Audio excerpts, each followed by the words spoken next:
Allah menyaksikan dirinya sendiri di luar dirinya yang disebut namanya Muhammad. Muhammad itulah tempat memandang nyata dirinya Tuhan di luar dirinya. Itu maksudnya. Sekarang kita udah paham. Kalau Allah yang berdiri dengan sendirinya, dia menyaksikan dirinya sendiri. Untuk apa dia menyaksikan akan dirinya sendiri? Padahal dia dah tahu. Padahal dia kenal. Aku yang menyaksikan diriku sendiri.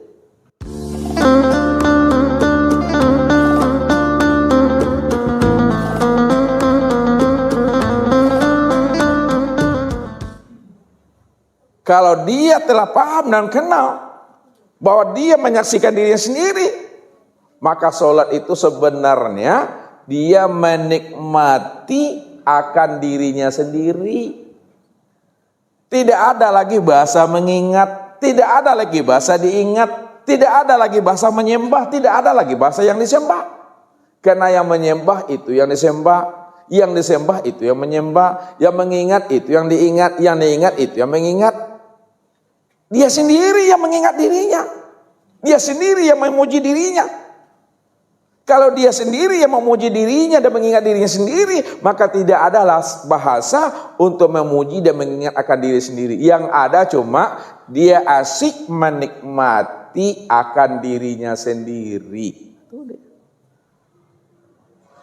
Jadi dirinya Allah ya, yang menikmati akan dirinya sendiri.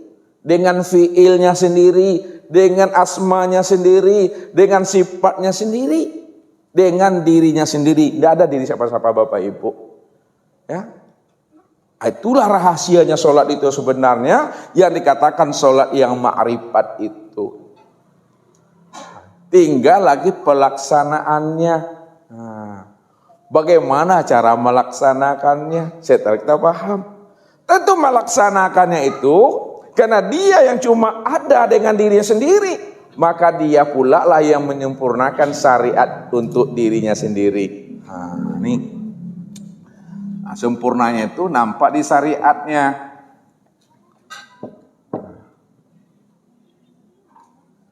Ya. Di mana letak sempurnanya di syariat? Ya. Ini yang dikatakan namanya rukun 13 itu mesti kita pahami. Di dalam rukun 13 itu ada yang tersembunyi Bapak Ibu. Tahu Bapak Ibu di dalam rukun 13 itu ada satu rukun yang tersembunyi. Ya. Rukun 13 itu terbagi berapa tuh Bapak Ibu? Hah? Kita lihat dulu sebelum ini menyempurnakan ini. Rukun 13 ini sempurnanya di syariat itu terlihat di rukun 13 nih. Rukun 13 ini terbagi 3.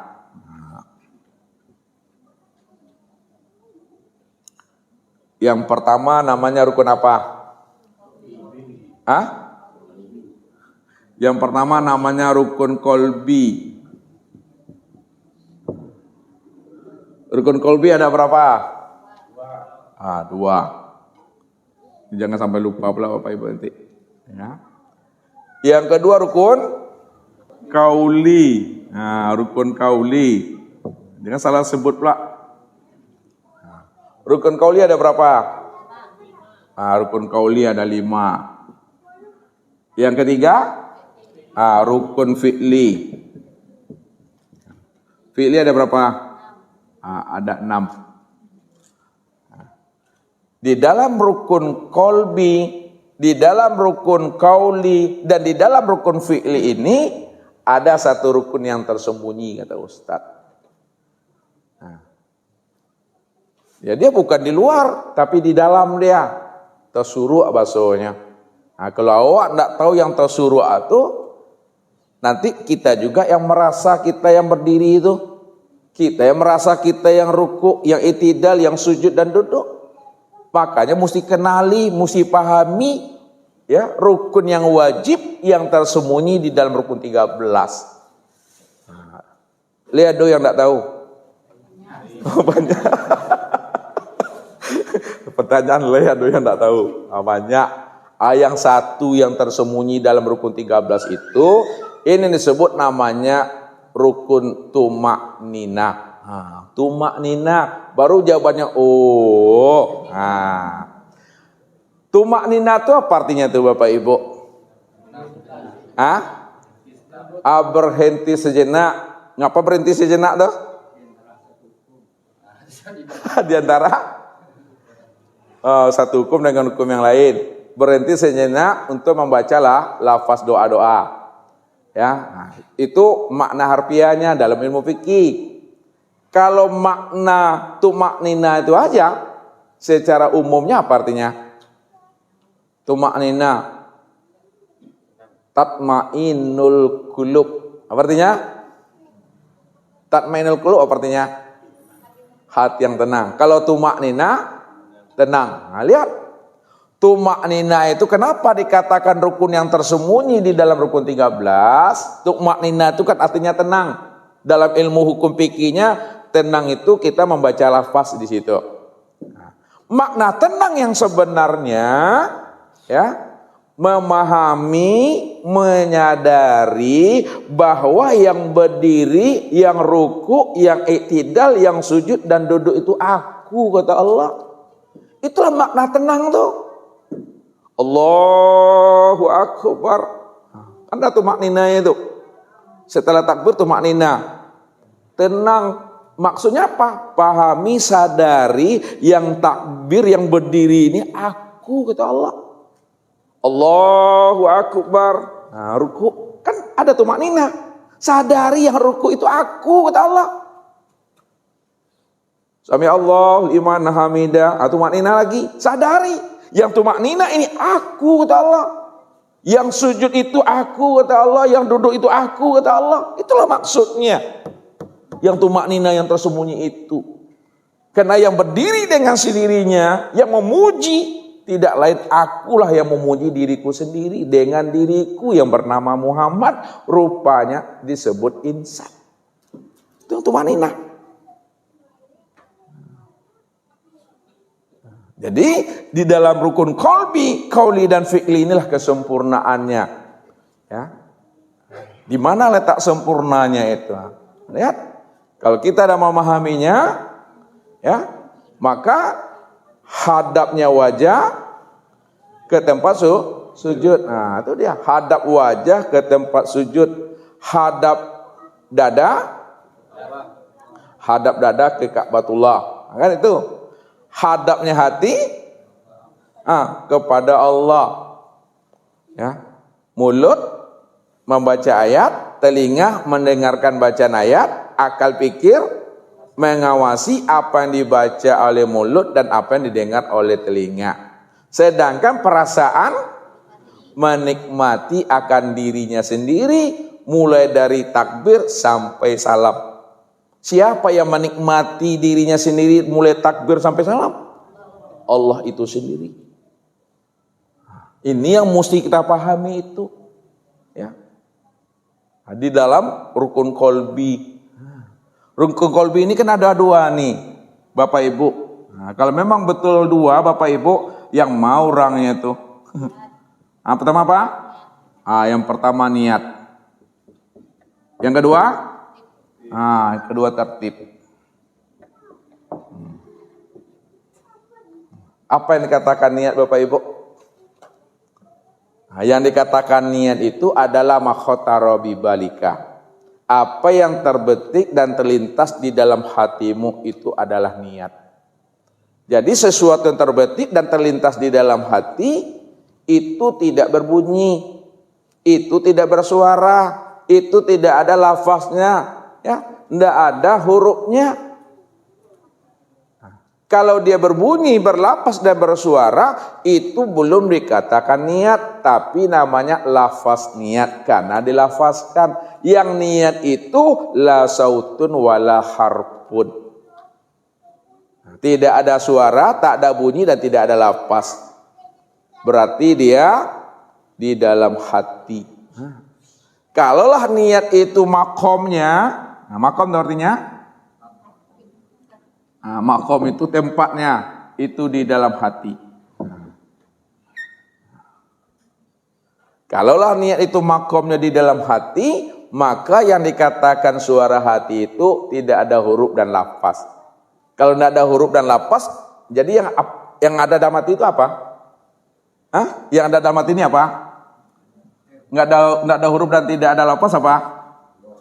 Apa yang ada dalam? Oh, kosong ya. Kalau tidak ada huruf, tidak ada lafaz, ya, berarti di dalam hati itu hanya kosong saja. Kosong jangan dibilang tak berisi. Ada isinya tuh. Makanya hati itu dikatakan Baitullah. Nah, lihat. Hati ini dikatakan Baitullah. Apa artinya Baitullah? Rumah Allah. Tempat memandang, tempat menyaksikan akan kehadiran Allah nyata dan sempurna pada diri. Makanya hati kita itu kosong aja. Yang kosong itulah yang sebenar ada. Yang kosong itulah yang sebenar wujud.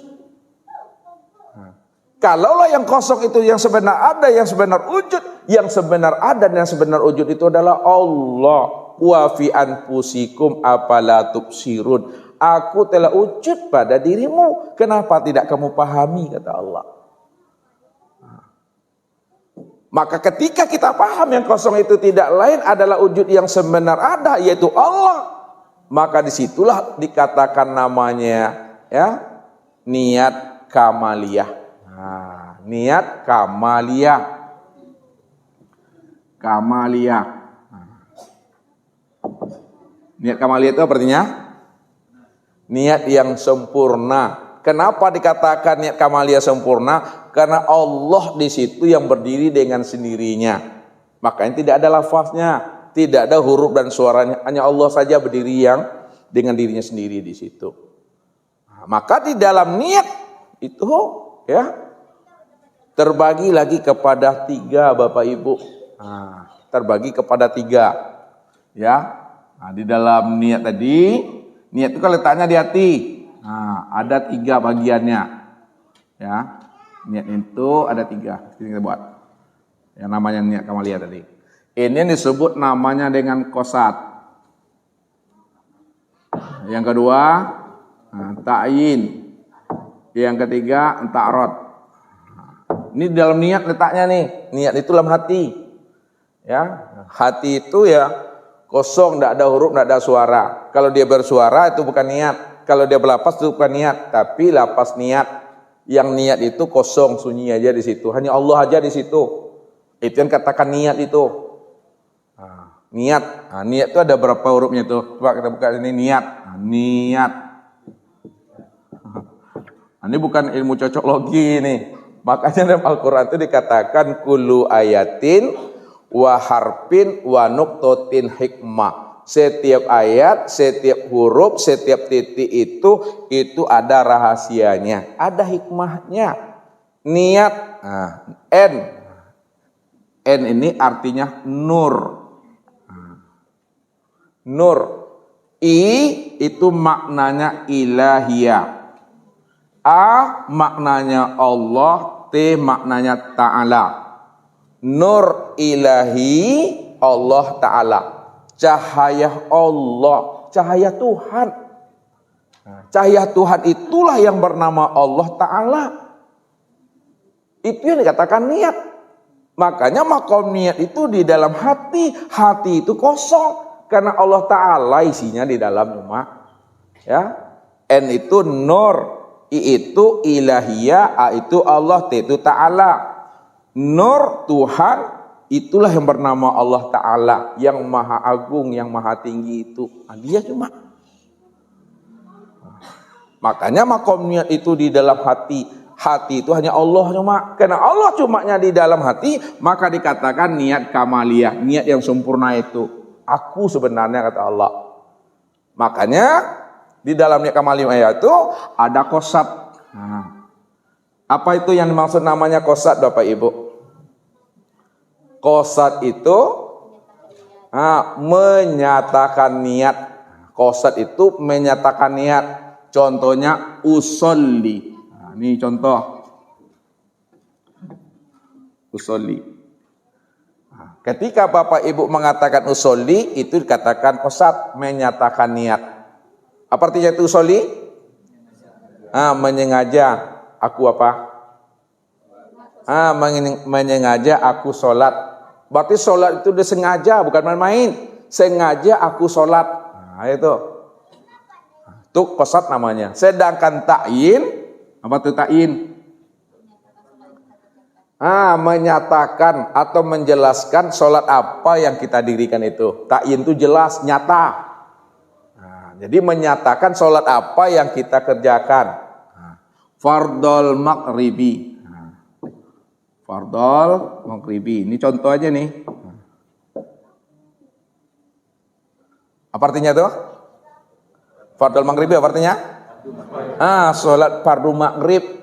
Usolli fardol maghribi. Berarti usollinya qasad, maghribinya itu adalah ta'yin. Sengaja aku mengerjakan sholat fardu maghrib. Kemudian ta'arud. Ta'arud. Apa arti ta'arud? Ta'arud itu menentukan berapa rakaat sholat maghrib itu kita dirikan. Berapa rakaat, Bapak Ibu? Salasa rakaatin. Salasa rakaatin. Salasa rakaatin itu yang disebut namanya ta'arud.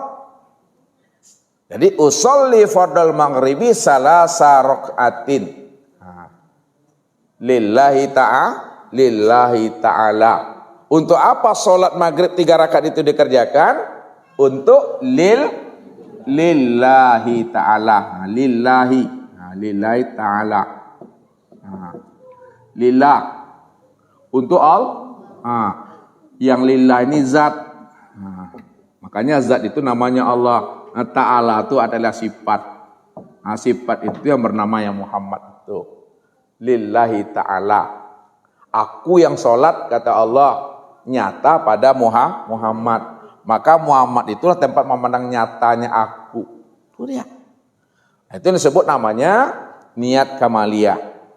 Makanya di dalam niat kamaliyah tadi, di samping ada qasad, di samping ada ta'yin, di samping ada ta'arud, juga ada makomnya. Ya, sholat itu ada makomnya. Lihat. Makomnya ini yang pertama disebut namanya makom kalamullah. Ini Bapak Ibu, makom kalamullah. Kalamullah. Apa artinya itu makom kalamullah? Perkataan Allah. Di mana duduknya makom kalamullah? Di mana makomnya kalamullah itu? Makom kalamullah itu duduknya di dalam niat tadi.